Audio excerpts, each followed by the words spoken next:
Senhor Jesus. Não vou me preocupar com as perseguições, com as pedras que me lançam. Jesus está por perto.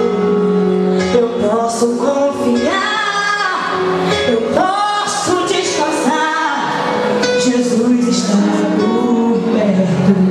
Pra quê? Pra falar, atire a primeira pedra. Aquele que não tem pecado, aquele que não erra. Pra me defender diante do inimigo. Tomar minha dor, pra chorar comigo. Pra me sustentar debaixo de floresta. Isso é fato consumado. Os meus casos de impossíveis serão sempre encerrados pelo meu advogado. Quem é ele?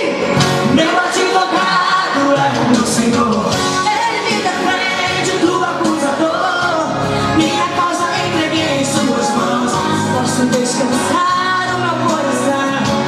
Minha audiência ele já marcou. E garante o novo que eu serei um vencedor. Meu advogado mora lá no céu. Verdadeiro, justo, pra sempre fiel.